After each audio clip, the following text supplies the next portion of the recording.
Heather Smith, and welcome to Cloud Stories, a podcast exploring the accounting and business apps community. Stay up to date with the curated accounting technology content I'm sharing by signing up for the Accounting Apps newsletter, available at heathersmithau.com. Today, Trent McLaren joins me for our December 2021 episode of the Accounting, Innovation and Technology Buzz, Current News, Trends and Analysis.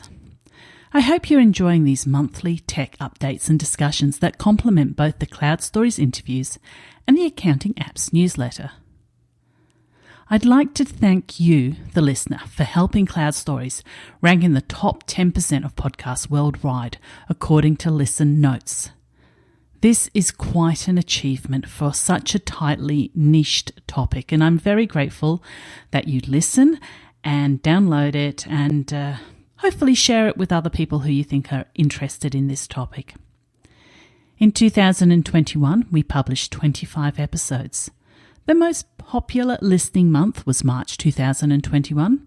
The most downloaded episode that was released during the year was with my friend Martha Yasso, and that interview was entitled Never Talk Directly to Your Clients About Cash Flow and Other Secrets from the Cash Flow Queen. If you've recently discovered Cloud Stories podcast, I'd encourage you to go back and listen to previously published episodes, as many of them are evergreen or timeless. That is, the content is still relevant today. You can read more about the way I partner with accounting apps, including DiviPay, the company Trent McLaren works with, by visiting endorsementdisclosure.com. You can always see who I am currently partnered with at the top of my social media banners.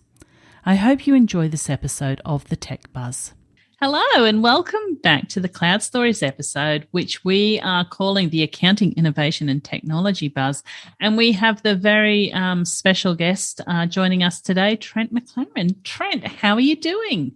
I'm very, very well. Thank you, Heather. It is wonderful to be back on the buzz. I love it. It's a great place to be. Where else could I want to be at this time? Nowhere. It's here. I'm glad I'm here. You do have the beach a few hundred metres down the yard front road from you, which would be possibly nicer than the buzz, but we are appreciative to have your time. Can you just share with our listeners who you are, where you're from, what you're doing? Yes, thank you. So my name's Trent McLaren. I've been in and out of accounting industry for 10 years. I don't know why I say out. I've been in for 10 years. I've never been out. On the tech side of things, I worked for some very cool companies that listeners may have heard of, companies like Intuit QuickBooks, probably most notably for everyone, Practice Ignition. Everyone remember me at. I did a small stint with the team at TOA Global. And right now I work for a scale-up, not a startup, a scale-up called DiviPay, which is a company card product based in Sydney, Australia. Excellent. So it's interesting because I listen to a lot of podcasts, and what I find is people don't actually really clearly and articulate who they're speaking to. So you spend the whole sort of hour going, this person's interesting, but I got no idea who they are. So I really appreciate you sharing that. And I also need to ask you, what's the difference between a scale-up and a startup? Ooh, great question. So startups for me is that you've been given a little bit of money and you're trying to show that you can commercialize and be a bigger company. So we're going to give you, say, $5 million, and we want to see that you can turn that $5 million into a bigger valuation. When you get to scale up, it generally means that you've proven that you can take money in, and now you need to replicate that by 10 or 20 times. So if I think about it from the DiviPay analogy, that was kind of us. We'd had 5 million taken on. We showed that we can commercialize and go bigger.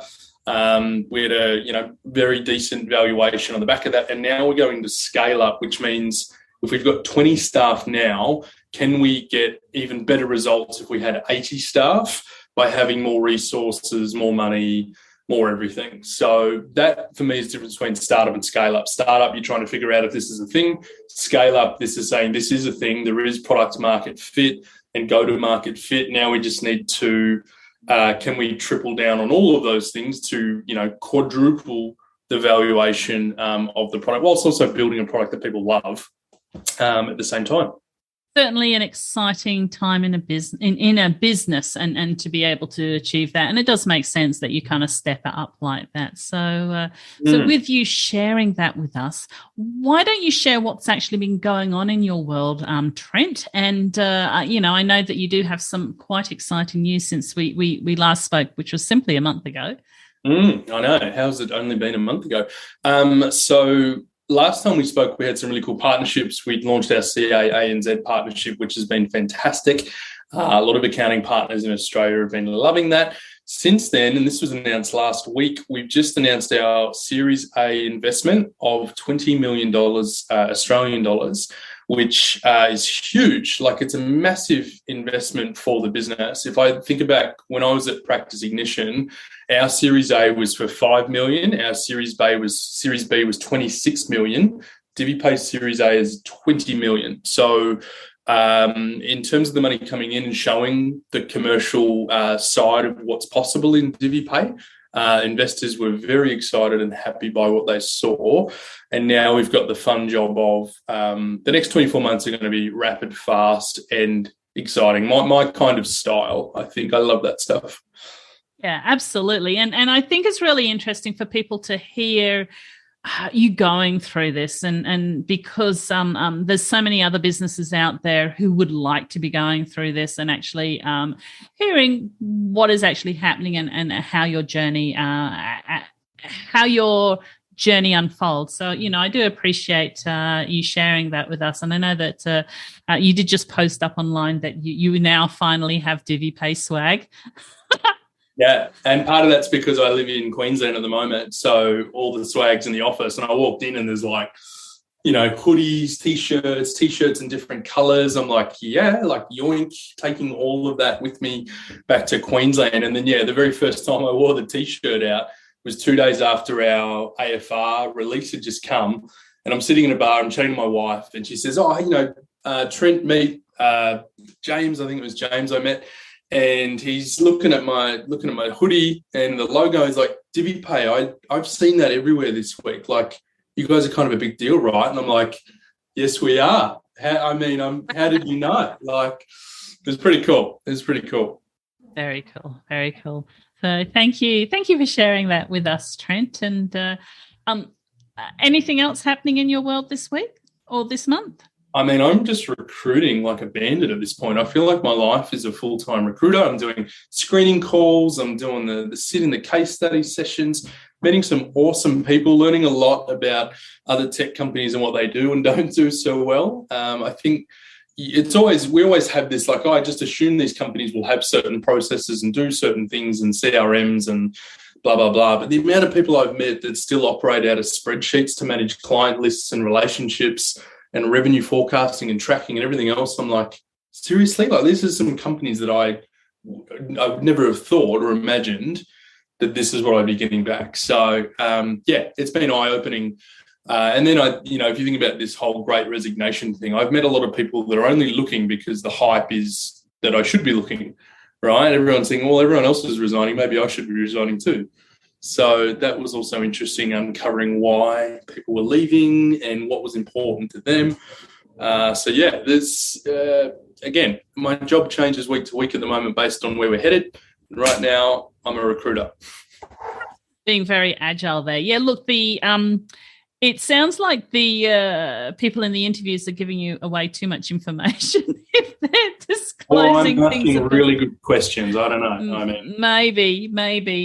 But and that is interesting. And I know that you've always been really heavily data focused and process focused, and it is interesting to see how you have grown that way and how you've grown and assisted your businesses that you work with that way. And mentors and leaders, if I add, like, if anyone's ever sat down with Guy Pearson and wanted to talk about anything particularly, it's very data-driven, process-driven. And I think when I stepped into DiviPay, found a lot of those similarities in the founders and what they were focused on. And then coincidentally, Guy was also an investor in DiviPay. So it was like, I can see why everyone gets along here. It's because they're all talking and thinking in a similar format. So, yeah. Yeah, look, Guy Pearson is an incredible guy. We should invite him back on the show for another round of interviews. I know that the session that I had with interviewed him maybe 4 years ago is still one of the most popular sessions that people go back and listen to. But I'm not surprised. No, absolutely. So generous with his knowledge. Absolutely. And it is interesting to hear you touch on the Great Resignation. And it is something that we're hearing constantly about. It's currently trending on LinkedIn. And is it happening or isn't it happening? And I know that just sort of sitting here, I've received so many emails from people or notifications from people saying, hi, I'm leaving X. I'll see you on the other side in 2022 when I announce where I'm going. And I'm like, oh, okay. So, yeah, maybe.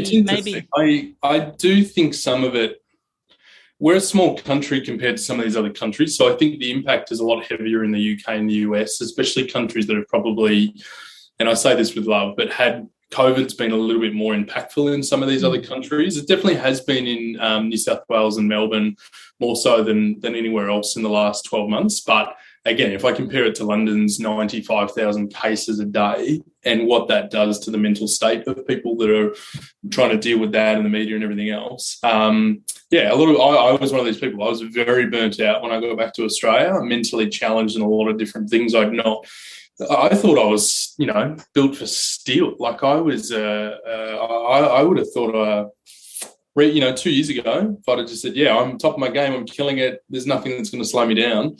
COVID and everything else that's come into that has definitely shown me otherwise, that we are all very human and it doesn't take much to buckle someone when you put them out of their comfort zone. So, yeah. Yeah, absolutely. And it has been quite a challenge for a lot of people. And hopefully you've got support mechanisms out there if you are going through challenging times. I know I just had Colleen, a bookkeeper from Brisbane, who's actually moved to Norway. And she just sent me that they've banned alcohol in all establishments for the next 4 weeks, which is... Wow. Christmas time. What kind of a Grinch of a government introduced that? The Norwegian one. So, which I laugh, but oh goodness, that must be a challenge. But an unusual step. But I'm not in charge, fortunately. And I just wish everyone all the best. And it will be interesting to see. And hopefully, you're living in one of the most glorious places in the universe. So, and hopefully leading your best life now, and hopefully 2022 will be a lot better. I'm surrounded by rainforests and lizards, so it's pretty it's hard to be unhappy when you've got lizard friends to chat to every single day, that's for sure. All of our overseas friends are now freaking out that you're surrounded by lizards, but most of them won't kill him. You've seen Jurassic Park, it's kind of like that, just a little bit smaller. Little lizards poking their head out. I've got, and that means the environment's healthy. Yeah. Yep. If you've got lizards, if you've got frogs, if you've got insects, the environment's healthy. So they're eating my spiders. It's probably a good thing. Spiders are good too. Spiders are good.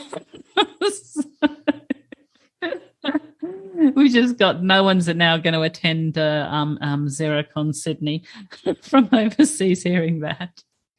So let's get down to sort of some of the things that have been happening in the accounting technology world. In the last month, in the last year, some of the trends that have been seen. I just had one sort of little thing that I just received this morning in my email, which I was quite excited about. I ran a webinar for the ACCA, which was on how modern future-focused accountants scope, select and implement best-of-breed accounting technology. So a bit of a long title, but that was actually ranked the 10th most popular webinar for ACCA in 2021 with about 35,000 people registering for it. So I was extraordinarily chuffed about that, to be actually in the 10th, because they do so many webinars, etc., and so much great quality. Yeah, so I was like... little happy dance for me. Yeah, very cool. Well, I mean, the challenge is always, how do I just find the right software and implement it properly where it's going to help and not be harmful? Because it's very easy to just go and use that. And, because the business owner's not thinking about it the way that accountants think about it. They're not thinking about the data integrity coming back through. I think very important topic. Well done. Yeah, no, I was pleased. And what was interesting was we had a diverse panel with one gentleman had a massive company in the UAE, while another gentleman had a very small company in Barbados. And just that whole infrastructure piece and that conversation was really interesting in how that they rolled it out. And the challenges that they faced and the benefits they saw from that. So a lot of these things are global, and that's really quite exciting. Yeah, it's good. I heard Barbados has a very good traveller tourist visa program where they're attracting other countries. Like, you can come work from Barbados, visa free for 12 months or whatever it may be, come and live next to our beaches. And trust me, being in London, it was very tempting. I was like, okay. Absolutely. They've been promoting that. They supposedly have very strong internet as well. And they have been promoting that.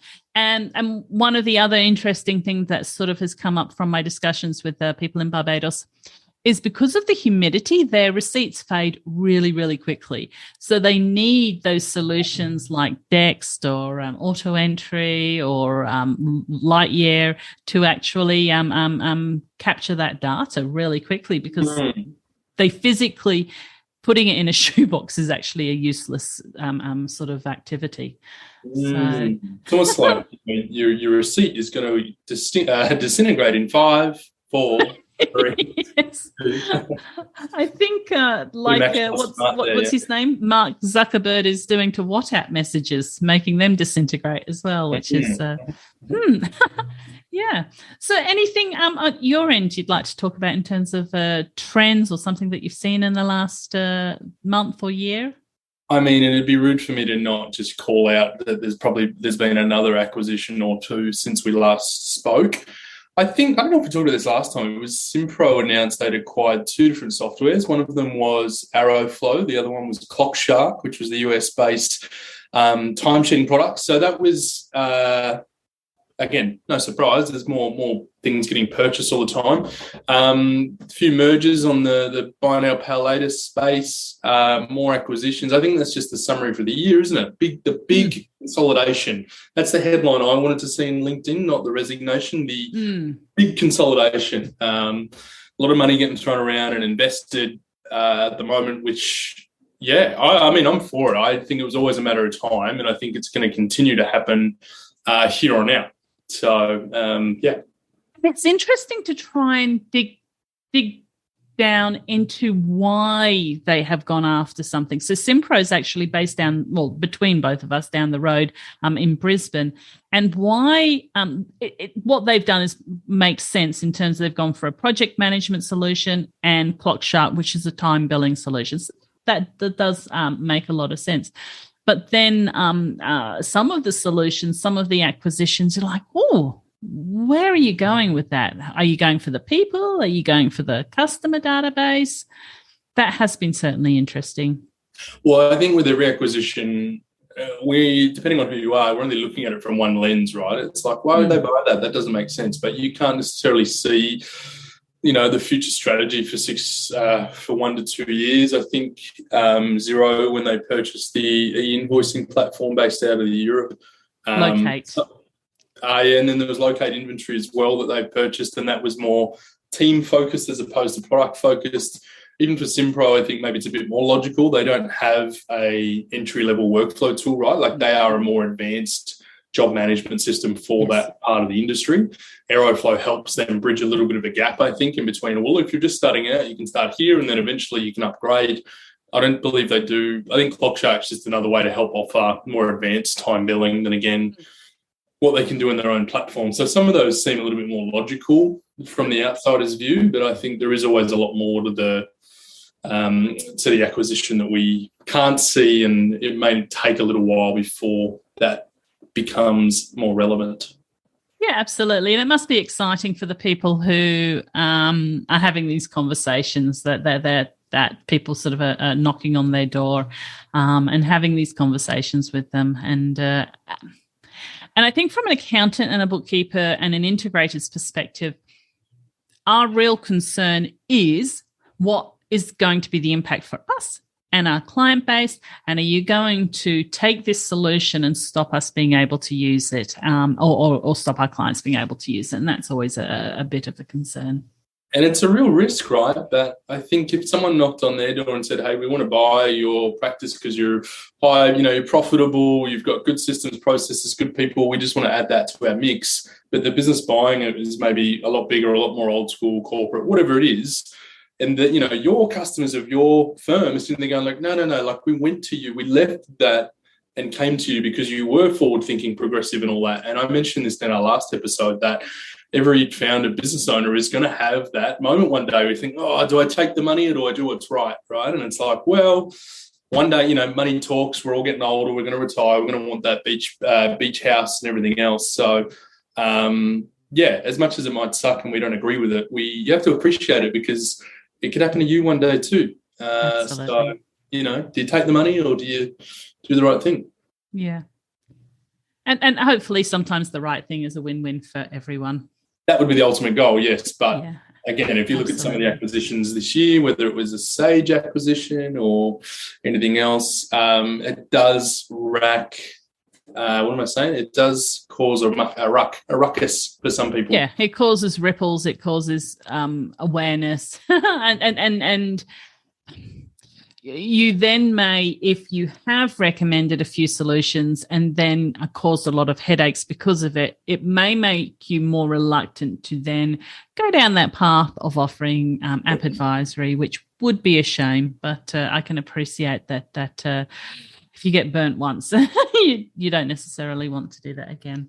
I think the impact for those things is always more longer term, though. Like a lot of the acquisitions we've seen this year, we're not going to see the full impact of that for 6 to 12 months because you've got to, integrate the teams, figure out if you're going to integrate the product. If you're not integrating the product, are we discontinuing? Are we going to take parts out and put it in somewhere else, which is quite expensive to do still?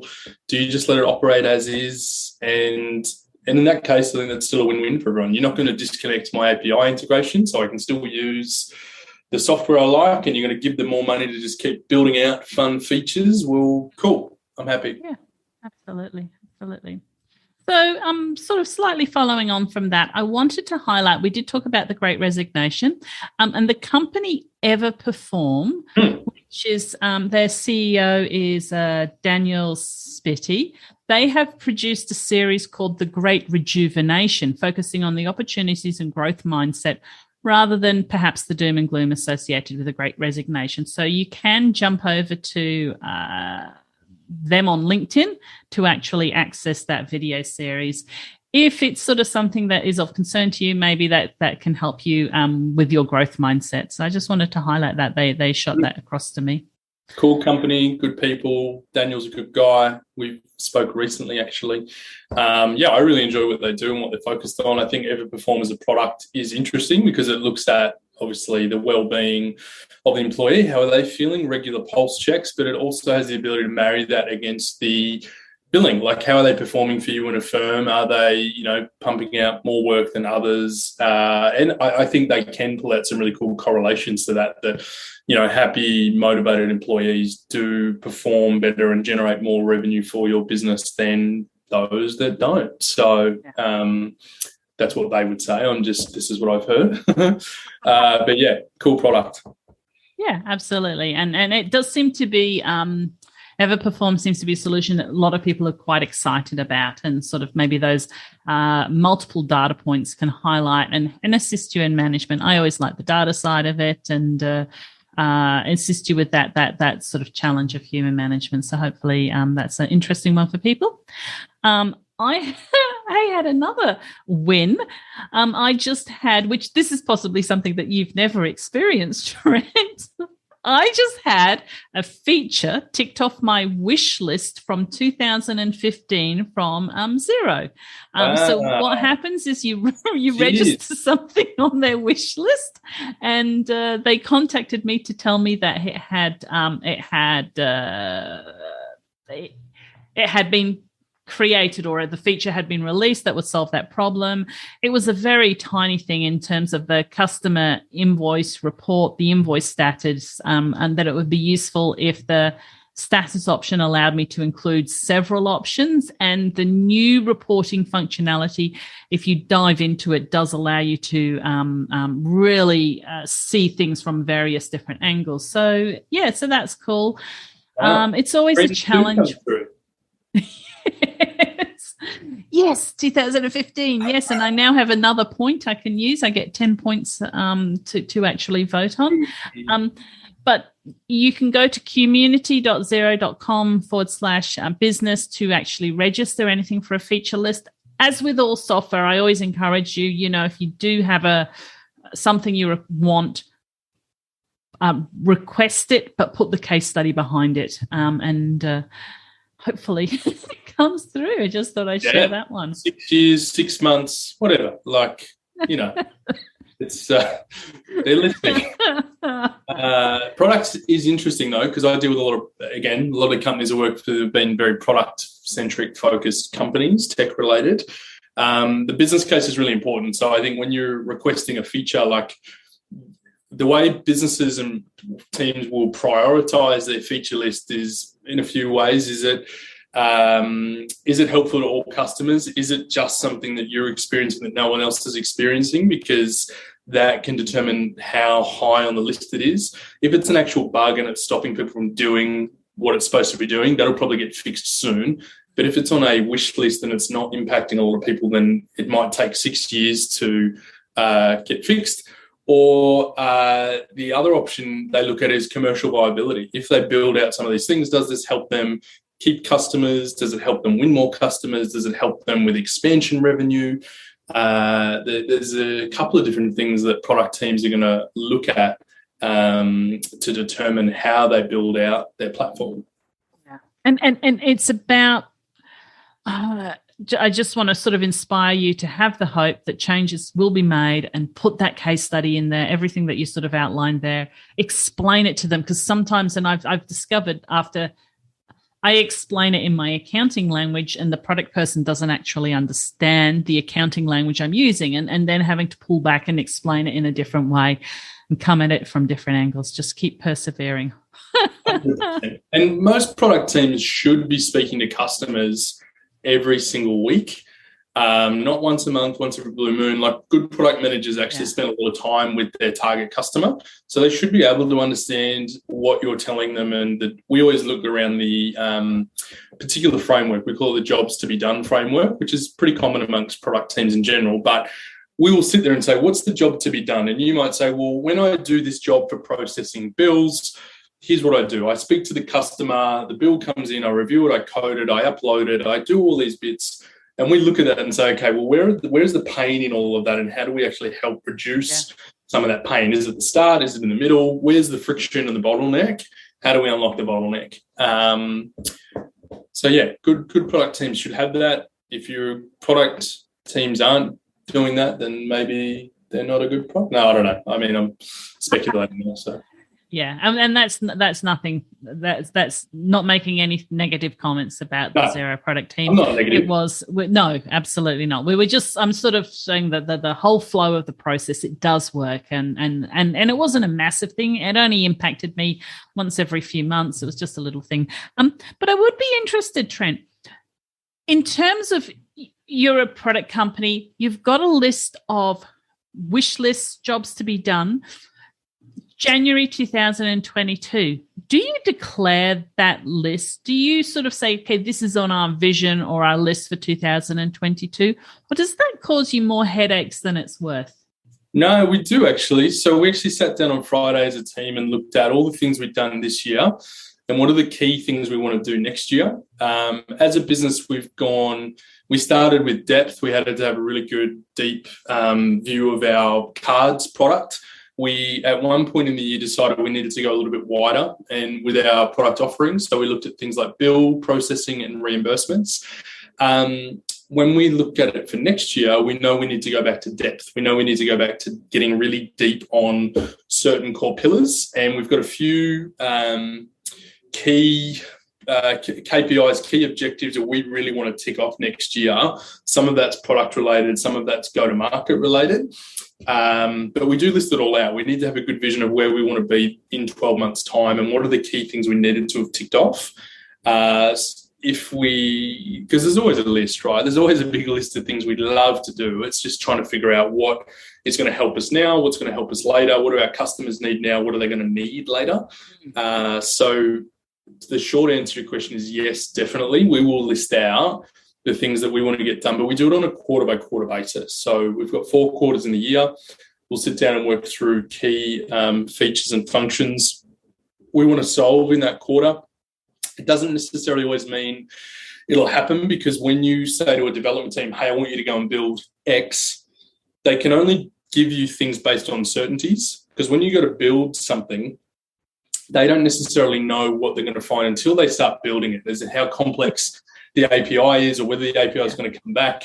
And we did this recently. We wanted to build more integrations out with 0-mile QBO.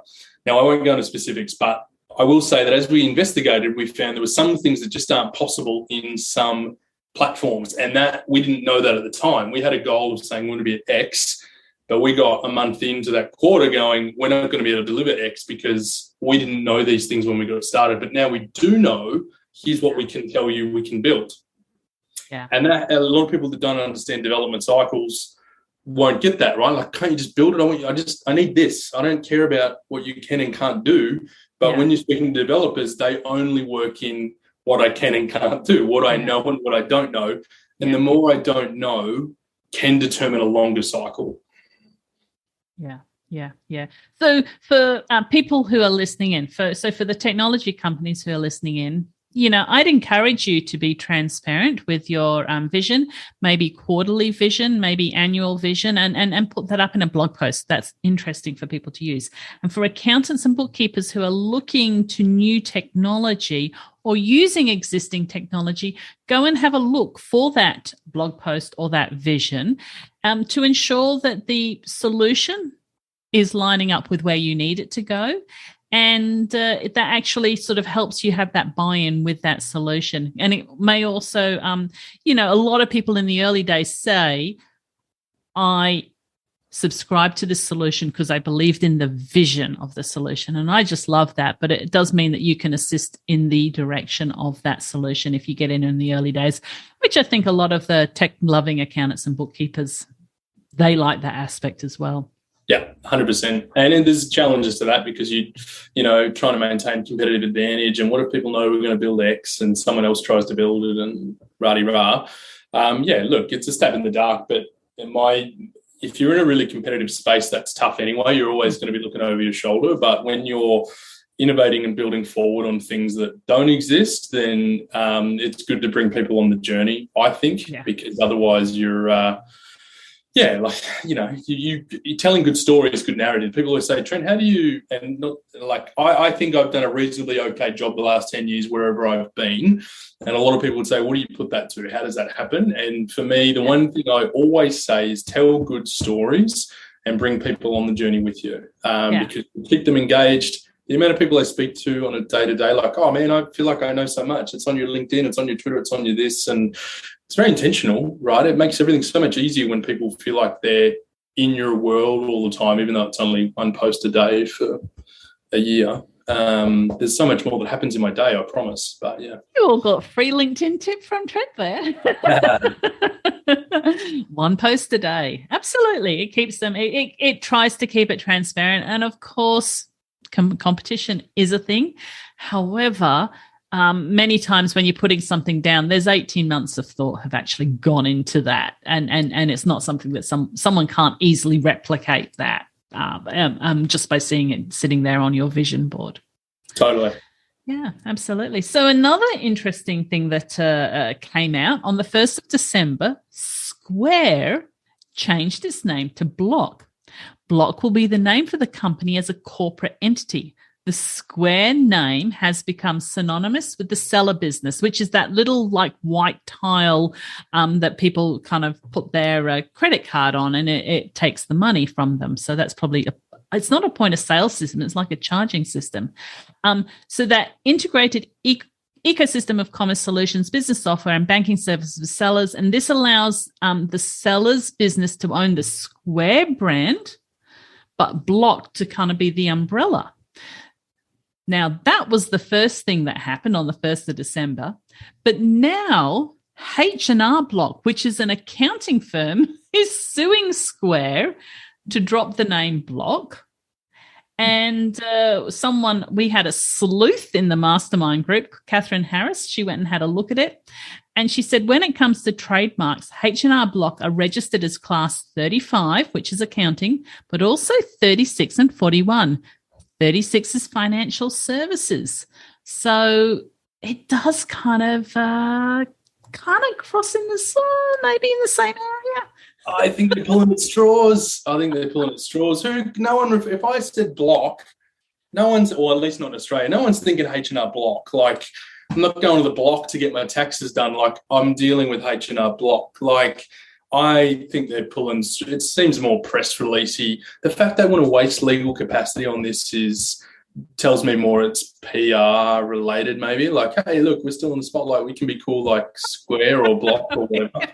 I think cool beforehand. They were like cool before even Square. They are definitely. They are. And I've worked with a bunch of really nice people that have worked at or still work at, they own their branch, their dream, and amazing. But please don't be offended of anything I've just said, because I'm just rethinking about everything I just said. I just don't think it's a valid claim, and I'm interested to see how it unfolds. Also, I don't know why Square wanted to go to Block though either. I don't think that makes sense. Tell me more. Someone suggested blockchain, but I'm not sure about that. Anyway, two questionable decisions there. H&R Block to pursue it, Square to rename to Block in the first place. It's almost like a Facebook and a Meta thing, right? It's like, come on, guys. Metaverse. A lot of money goes into that kind of rebrand. It's not a cheap exercise. And now you're confusing everyone. There's education that has to happen. You've got to rebrand your logos, build more familiarity. You can hear my marketing brain kicking in now. It is quite astonishing. But, they obviously went with that. People ask me if we'll ever rebrand DiviPay, I should say. And I'm like, I bloody hope not. It's the amount of work and effort that's already gone into where it's at. Now we're a recognisable brand after all. I mean, you can't go and waste all that hard work by changing it to Block or something like that. Yeah. Oh, look, someone makes money out of branding, and that's not me. Yeah, neither, obviously. Otherwise, I'd be all for it. So another really interesting movement was that LastPass has announced that they're going to establish themselves as an independent company away from, I think they're owned by LogMeIn. So everyone's amalgamating, and this was going to be the great acquisitions and amalgamation episode, and then someone said, no, we're going to go off on our own. I'm reading. Okay, sure. There's always a reason behind these decisions, right? Something like this makes me speak back to people of the board saying, I don't get it. I don't see the value in what LastPass is doing. And then someone on LastPass saying, well, if you don't want it, give it to me and I'll go and make it work. That's the conversation I'm envisioning. And maybe it's not as dramatic as that, but what causes a split? There's friction in the first place. Someone's believing in it. Someone else is not believing in it. I've used LastPass before, good product. I don't understand. I wasn't involved in the revenue generating side though, right? I'm not responsible for buying LastPass. I don't know how they make all of their money, but someone believes in it and someone does not is what I take away from the headline. Yeah. At a board level, that is. Yeah, I just thought it was one of those interesting, while everyone's, pivoting one way, they went the other way. So, as with all trends. So, another thing that I saw was Blake Oliver jumped on the JetPackWorkflow podcast, which is a great podcast to listen to. And he was talking of two trends, which I was interested to get your opinion on. He talked about three, but the third one is too complex for me to even understand. So we'll go with the easy ones. The first one was the subscription model, which is something I've really embraced, and it's more than just pricing, but actually that whole making life easier with subscription model. And then the second trend he was talking about was remote work. So what are your thoughts on that? Subscription model in accounting services or just in general? Both. So in accounting services, like really encouraging accounting services to sort of have, practice ignition is the perfect alignment to a subscription model. And it's kind of interesting. It doesn't even feel like a 2021 trend because we've had Guy and you talking about this for a decade almost, haven't we? Yeah. It's interesting. I think subscription models first came in because it was a good way to chunk down the revenue and not rely on your annual renewals and the churn you see at annual renewals. It's one of those ones that just keeps going. So we stop measuring that churn on an annual basis and we just look at our lifetime value. How long are we going to keep a customer for? The thing that subscriptions are tough with is you're trying to build enough value that keeps people engaged on a monthly basis. But if you can't do that, or if you're struggling to present value, people don't want to sign up for it and keep signing up for it. But expanding your revenue can be quite tough. So I think it's just deciding, like, do you know what your revenue goals are? So if it's in an accounting firm situation, the easiest thing people did was just say, okay, rather than paying me $3,500 a year, let's just do it monthly. And then if we get any extra work from you during the year, that is ad hoc and it's just cream and you'll probably pay that as a one-off and up front.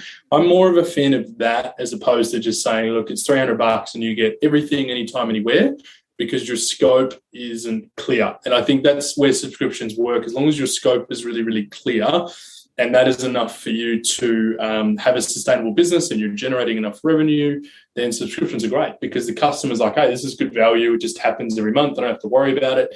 But if I'm not getting the value and it's easy for me to leave, then there's a risk to that, obviously.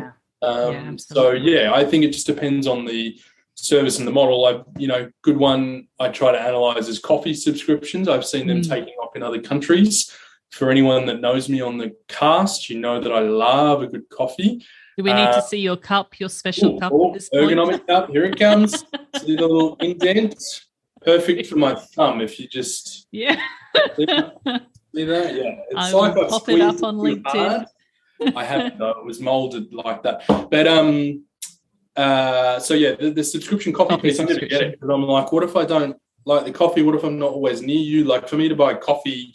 at the moment I make it at home anyway, but if I'm constantly going somewhere every single day, it depends on the person. Some people will. I'm not for it, though. I don't think there's enough value there.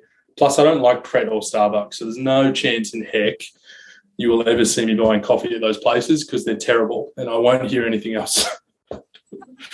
Yeah, look, for productivity and efficiencies, I really embrace the subscription model and actually have a few subscription boxes coming to our home on a personal basis. One of them was a beauty box and one of them was a pet box for Chester because he needs fun toys. And interestingly, with the supply chain issue, which has been a really big issue of COVID, and I do think that it's going to be an ongoing issue, the beauty box, which I'd had for 5 years, stopped. They said, we just can't send this to you anymore. And the pet box has also stopped as well, Chester. So I was like, oh God, all the effort that they went to get that going, behind the scenes. Digital subscriptions make a lot more sense, right? There's no supply issues in that sense. Because I just, as you were saying, I'm like, I've been tempted to get the whiskey subscription and the vinyl subscription, but I'm like, what if I don't like the vinyl, or what if I don't like the whiskey, or there's all these kind of doubts that creep up. Like, I don't know if I'm happy to spend that every month on things that I may not necessarily want to get. Yeah. Oh, I was happy to, but it didn't. They've actually fallen apart. But it is interesting, and hopefully something that people are moving towards with in the accounting world. So, and also, look, moving to remote work. I know that, like, I've been embracing, again, remote work for a decade now, but I know that this was a fundamental shift for many people over the last couple of years. What are your thoughts on that? to be honest, I've shared quite a lot of personal thoughts and experiences on remote working this year. I'm very pro-remote working. I think where I've shifted in the last couple of months, because I'm hiring at the moment, right? So I get some people saying, well, can I live in, you live in Queensland, can I live in Queensland? And I think I get to this point, it depends on the role. I'm actually more likely to hire someone that lives within a radius of Sydney at the moment, because I want them to have that option to meet and speak and work with their team, whether it's once a week or a fortnight, whereas I want them to have that experience, but I want them to also have the capacity to say, hey, I'm booked up today. I'm not getting on the train for an hour to come and do what I need to do. I'm just going to stay home and smash through it. And I'm like, yeah, cool. Please do that and be the most productive you can be. So I'm definitely all for hybrid, I think, is my long and short answer. I think depends on the role. I know some developers are in demand at the moment. So, we're contemplating hiring people across the country if they meet our development criteria.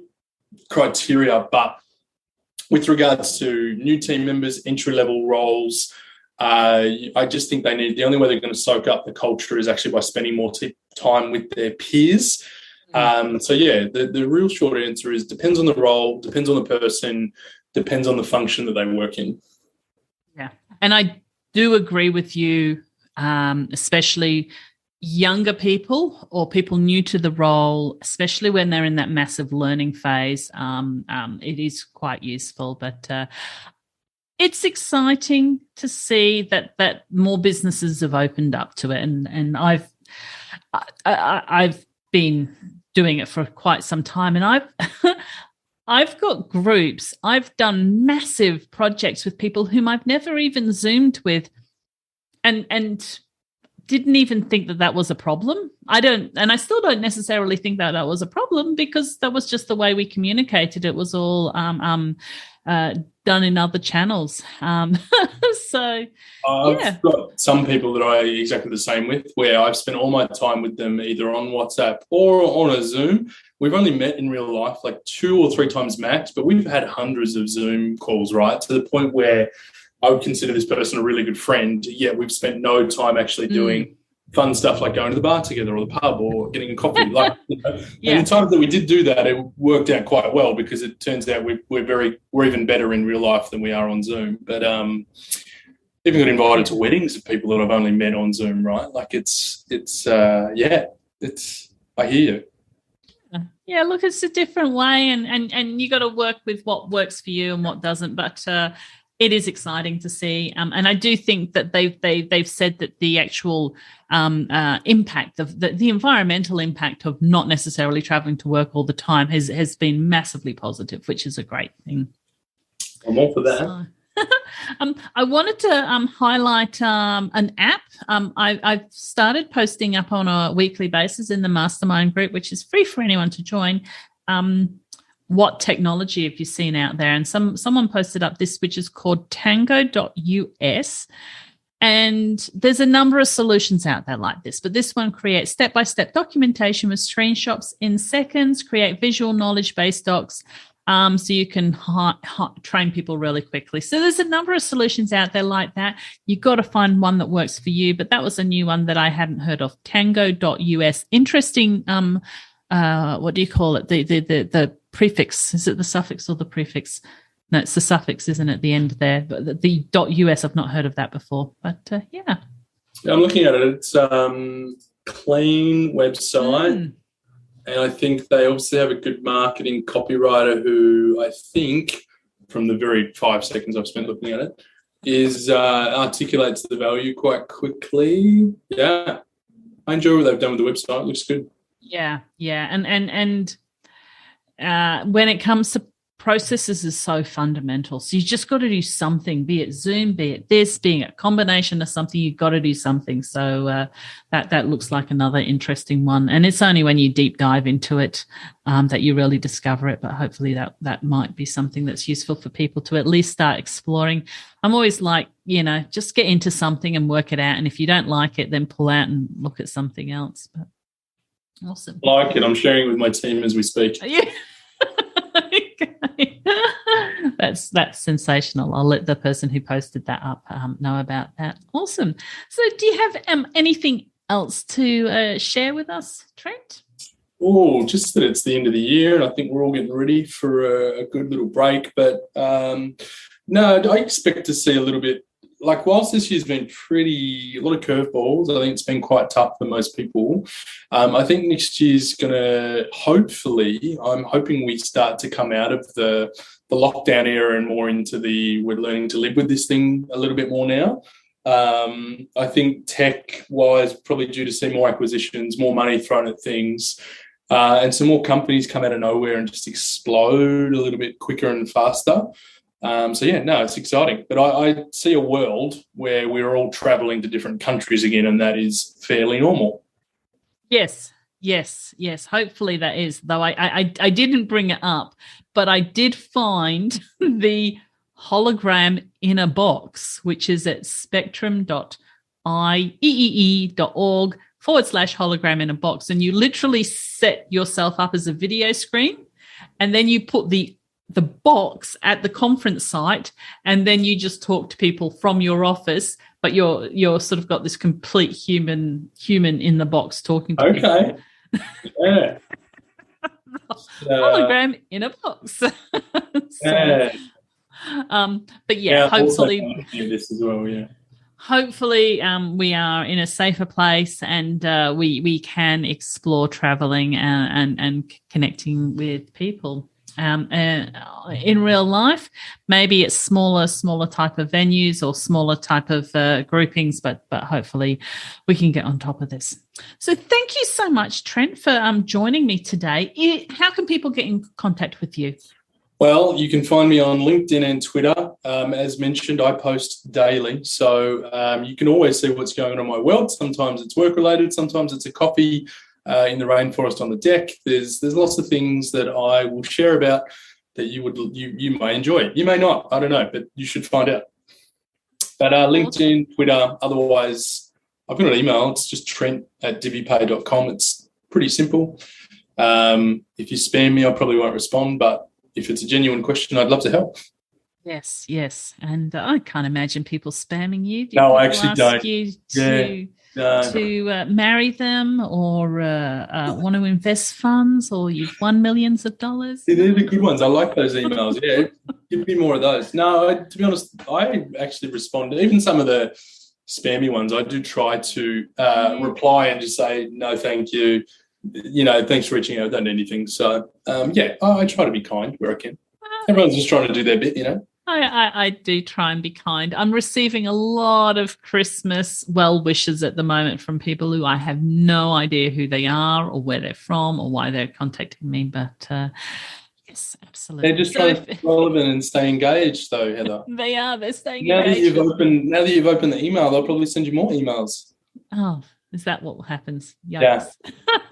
If you don't open the marketing system realises that you don't open things, and you become a disengaged person. So then eventually they stop emailing you. Fantastic. Okay. That's another great email marketing tip there from Trent McLaren. Thank you. Delete it. Yeah. Spam. So if anyone wants to get in contact with me, you can find me on all the platforms at Heather Smith AU for Australia, Heather Smith AU. Thank you so much. Wishing everyone a wonderful festive break, and both of us will look forward to seeing you in the new year, hopefully in real life. Indeed. See you all then. I hope you liked listening to that episode of the Tech Buzz. Reach out to either Trent McLaren or myself and let us know what you think of the episode and what your thoughts are on the trends for 2021. You've been listening to the Cloud Stories podcast. I encourage you to share the podcast with an interested friend and subscribe and leave a 5-star review so other people can easily find this podcast. Stay up to date with the curated content I'm sharing by signing up for the Accounting Apps newsletter available at heathersmithau.com.